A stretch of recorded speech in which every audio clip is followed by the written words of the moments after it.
Praise the lord. ಎಲ್ಲರಿಗೂ praise the lord. ದೇವರು ಎಲ್ಲರೂ ನಿಮ್ಮನ್ನು ಆಶೀರ್ವದಿಸಿ ನಡೆಸ್ತಾ ಇದ್ದಾರೆ ಎಂದು ನಾನು ನಂಬುತ್ತೇನೆ. ನನ್ನ ಸ್ವಂತ ಬುದ್ಧಿಯಿಂದ, ನನ್ನ ವಾಕ್ಯಗಳು, ನನ್ನ ಮಾತುಗಳಿಂದ ನಾನು ನಿಮಗೆ ಬೋಧಿಸ್ತಾ ಇಲ್ಲ. ಇದು ದೇವರ ಸಜೀವವುಳ್ಳ ಇಬ್ಬಾಯಿ ಕತ್ತಿಯುಳ್ಳ ವಾಕ್ಯ, ಜೀವವುಳ್ಳ ವಾಕ್ಯ ಇದು.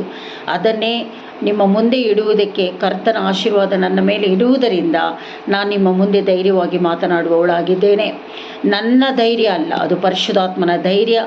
ಪರಿಶುದ್ಧಾತ್ಮ ನಡೆಸ್ತಾ ಇರೋದು. ದೇವರು ನಿಮ್ಮೆಲ್ಲರನ್ನು ಆಶೀರ್ವದಿಸಲಿ. ಬನ್ನಿರಿ, ಈ ದಿನಕ್ಕಾಗಿ ನಾವು ಲೂಕ 8:43-56 ಧ್ಯಾನ ಮಾಡುವವರಾಗಿದ್ದೇವೆ. ಅರ್ಥ ಆಯ್ತಾ ದೇವರ ಮಕ್ಕಳೇ? ಇಲ್ಲಿ ಏನಂತ ಹೇಳಿದ್ರೆ, ದೇವರು ಮಾಡುವ ಅದ್ಭುತಗಳು, ಸೌಖ್ಯಪಡಿಸುವ, ಬಿಡಿಸುವ, ಈ ವಾಕ್ಯಗಳನ್ನು ನಾವು ಇವತ್ತು ಧ್ಯಾನ ಮಾಡ್ತಾ ಇದ್ದೀವಿ. ಆಲಯಕ್ಕೆ ಹೋಗೋದಕ್ಕಿಂತ ಮುಂಚೆ ಬನ್ನಿರಿ ಓದಿಕೊಳ್ಳೋಣ. 43:8-43 ಲೂಕ 8:43 ಓದಿಕೊಳ್ಳೋಣ. ಆಗ 12 ವರ್ಷದಿಂದ ರಕ್ತಕುಸುಮ ರೋಗವಿದ್ದ ಒಬ್ಬ ಹೆಂಗಸು ಬಂದಳು. ಆಕೆಯು ಒಬ್ಬರಿಂದಲೂ ಗುಣ ಹೊಂದಲಾರದೆ ಇದ್ದಳು. ಆಕೆಯು ಹಿಂದಿನಿಂದ ಬಂದು ಆತನ ಉಡುಪಿನ ಗೊಂಡೆಯನ್ನು ಮುಟ್ಟಿದಳು. ಮುಟ್ಟುತ್ತಲೇ ಆಕೆಗೆ ರಕ್ತ ಹರಿಯುವುದು ನಿಂತಿತು. ಆಗ ಯೇಸು, ನನ್ನನ್ನು ಯಾರು ಮುಟ್ಟಿದವರಾರು ಎಂದು ಕೇಳಿದನು. ಎಲ್ಲರೂ ನಾನಲ್ಲ ಅನ್ನಲು ಪೇತ್ರನು, ಗುರುವೇ, ಎಷ್ಟೋ ಜನರು ನಿನ್ನನ್ನು ಒತ್ತೊತ್ತಿ ಮೈಮೇಲೆ ಬೀಳುತ್ತಿದ್ದಾರಲ್ಲ ಅಂದನು. ಆದರೆ ಯೇಸು, ಯಾರೋ ಒಬ್ಬರು ನನ್ನನ್ನು ಮುಟ್ಟಿದರೂ ನನ್ನಿಂದ ಶಕ್ತಿ ಹೊರಟಿತೆಂಬುದು ನನಗೆ ಗೊತ್ತಾಯಿತು. ನೋಡಿ, ಈ ವಾಕ್ಯದಲ್ಲಿ 12 ವರ್ಷಗಳಿಂದ ರಕ್ತಕುಸುಮಿ ರೋಗಿ ಅಷ್ಟು ಕಷ್ಟ ಅನುಭವಿಸ್ತಾ ಇದ್ದು, ಸೌಖ್ಯನೇ ಹೊಂದಕ್ಕಾಗ್ತಾ ಇಲ್ಲ ಅವಳಿಗೆ. ಅಂಥ ವೇದನೆಯಲ್ಲಿರುವ ಆ ರಕ್ತಕುಸುಮಿ ರೋಗಿ ಯೇಸು ಸ್ವಾಮಿ ನಡೆದುಕೊಂಡು ಹೋಗುವಂಥ ದಾರಿಯಲ್ಲಿ ಆತನ ಗೊಂಚಲು, ಆತನು ಹಾಕಿಕೊಂಡಿರುವ ಆ ಶಾಲಿನಲ್ಲೂ ನಾವು ಮುಟ್ಟಿದ್ರೆ ನನಗೆ ಸೌಖ್ಯ ಸಿಕ್ಕುತ್ತದೆ ಎನ್ನುವ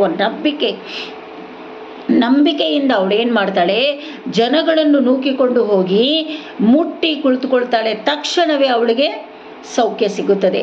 ಹಾಗಾದರೆ ದೇವರ ಮಕ್ಕಳೇ, ನಾವು ಎಷ್ಟು ಜನ ಯೇಸು ಸ್ವಾಮಿಯನ್ನು ಮುಟ್ಟುತ್ತಾ ಇದ್ದೀವಿ? ಯೇಸು ಸ್ವಾಮಿಯ ಶಕ್ತಿಯನ್ನು ನಾವು ಕೇಳ್ತಾ ಇದ್ದೀವಿ. ನಾವು ಕೇಳಬೇಕು ಈ ದಿನಗಳಲ್ಲಿ.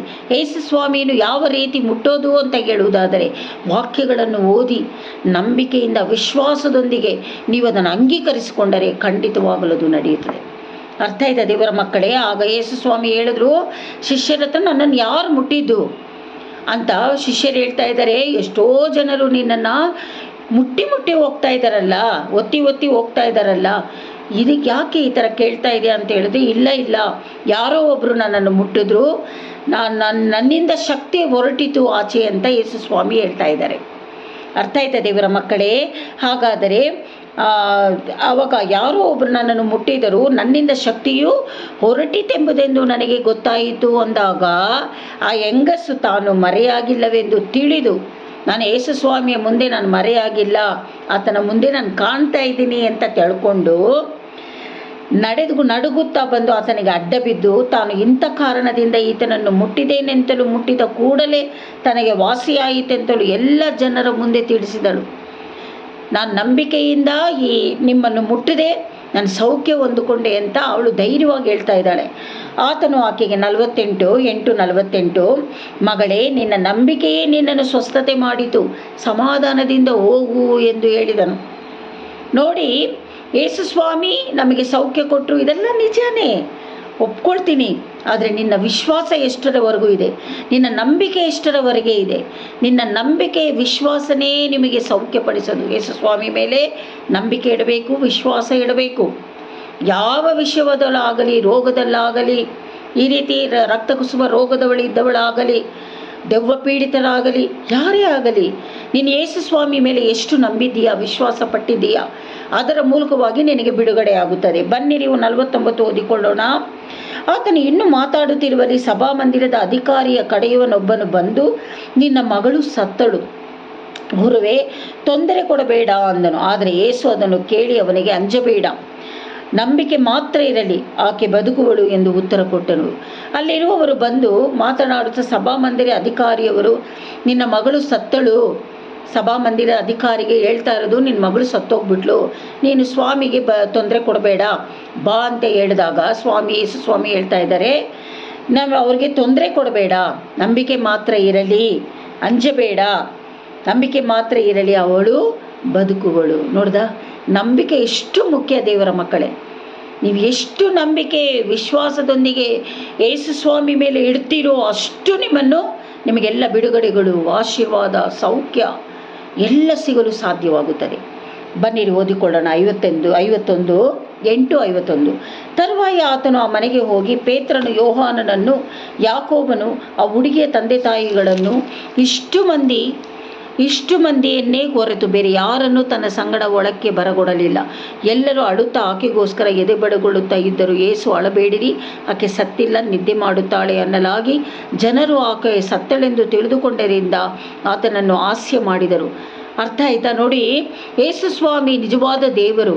ಆತನು ಹೇಳಿದ ಮಾತು ಯಾವತ್ತೂ ಸುಳ್ಳು ಆಗೋದಿಲ್ಲ. ಈ ಸತ್ಯವೇದ ವಾಕ್ಯದಲ್ಲಿ ಹೇಳಿರುವ ಮಾತುಗಳು ನಿಜ.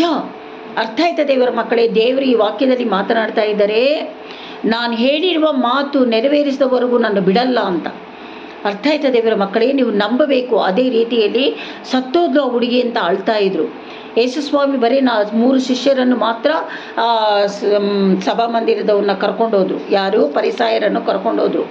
ಕರ್ಕೊಂಡೋಗುವಾಗ ಅದಕ್ಕೆ ಯೇಸುಸ್ವಾಮಿ ಅವಳು ಸತ್ತಿಲ್ಲ, ನಿದ್ದೆ ಮಾಡ್ತಾ ಇದ್ದಾಳೆ ಅಂತ ಹೇಳಿದ್ರೆ ಆ ಅಳ್ತಾ ಇದ್ದವರೆಲ್ಲ ಪರಿಹಾಸ್ಯ ಮಾಡ್ತಾ ಇದ್ದಾರೆ. ಯಾಕಂದರೆ ಅವರಿಗೆ ಅವಳು ಸತ್ತಿದ್ದಾಳೆ, ಅದು ಯೇಸುಸ್ವಾಮಿಗೆ ಸತ್ತಿಲ್ಲ, ಅವಳು ಬದುಕಿದ್ದಾಳೆ, ನಿದ್ರೆ ಮಾಡ್ತಾ ಇದ್ದಾಳೆ.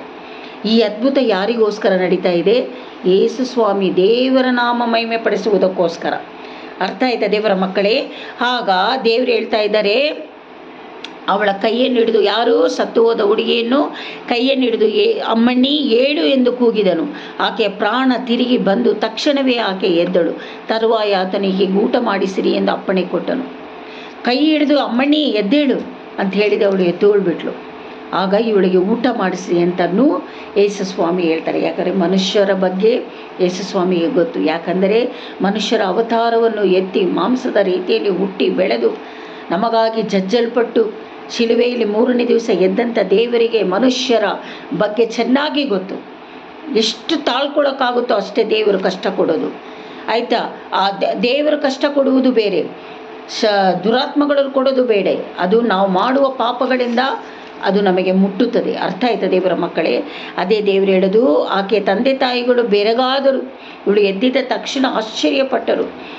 ಆತನು ಈ ನಡೆದ ಸಂಗತಿಯನ್ನು ಯಾರಿಗೂ ತಿಳಿಸಬೇಡಿರೆಂದು ಖಂಡಿತವಾಗಿ ನಾನು ಹೇಳ್ತಾ ಇದ್ದೀನಿ. ನೀವು ಯಾರಿಗೂ ತಿಳಿಸಬಾರ್ದು ಅಂತ ಹೇಳಿ ಅವರಿಗೆ ಆಜ್ಞೆ ಮಾಡಿ ಕಳಿಸ್ಕೊಡ್ತಾ ಇದ್ದಾರೆ. ಅರ್ಥ ಆಯ್ತಾ ದೇವರ ಮಕ್ಕಳೇ? ನಿನ್ನ ನಂಬಿಕೆ ಎಷ್ಟು ಮಾತ್ರ ಇದೆ, ನಿನ್ನ ವಿಶ್ವಾಸ ಎಷ್ಟು ಮಾತ್ರ ಇದೆ, ಯಾರ ಮೇಲೆ? ಯೇಸುಸ್ವಾಮಿ ಮೇಲೆ, ವಾಕ್ಯದ ಮೇಲೆ, ಕಟ್ಟಳೆಗಳ ಮೇಲೆ, ಆ ವಾಕ್ಯದ ಪ್ರಕಾರವಾಗಿ ಯೇಸುಸ್ವಾಮಿಯ ಮೇಲೆ ನಂಬಿಕೆ ವಿಶ್ವಾಸದೊಂದಿಗೆ ನೀನು ಮುಂದೆ ಹೋದರೆ ಖಂಡಿತವಾಗಲೂ ನೀನು ಹೋಗುವ ದಾರಿಗಳು, ಕೈ ಹೆಚ್ಚುವ ಕೆಲಸಗಳು, ನಿನ್ನ ಕುಟುಂಬದ ವಿಷಯ, ಮಕ್ಕಳ ವಿಷಯ, ಗಂಡನ ವಿಷಯ, ಹೆಂಡತಿಯ ವಿಷಯ ಎಲ್ಲ ದೇವರು ನೆರವೇರಿಸಿಕೊಡಲು, ಆಫೀಸಿನ ವಿಷಯ ಎಲ್ಲವನ್ನು, ನಿನ್ನ ಆರೋಗ್ಯದ ವಿಷಯ ಎಲ್ಲವನ್ನು ನೆರವೇರಿಸಿಕೊಡಲು ದೇವರು ಶಕ್ತನಾಗಿದ್ದಾನೆ. ಯಾವುದರಿಂದ? ನಂಬಿಕೆ ವಿಶ್ವಾಸದಿಂದ. ಮರಿಬೇಡ್ರಿ, ಈ ನಂಬಿಕೆ ವಿಶ್ವಾಸದೊಂದಿಗೆ ನೀವು ಆಲಯಕ್ಕೆ ಹೋಗಬೇಕು. ದೇವರು ನಿಮ್ಮೆಲ್ಲರನ್ನು ಆಶೀರ್ವದಿಸಲಿ ಎಂದು, ಕರ್ತನ ನಾಮ ಮಹಿಮೆ ಪಡಲಿ ಎಂದು ತಗ್ಗಿಸಿ ನಿಮ್ಮೆಲ್ಲರನ್ನು ನಾನು ಆಶೀರ್ವದಿಸ್ತಾ ಇದ್ದೀನಿ. God bless you.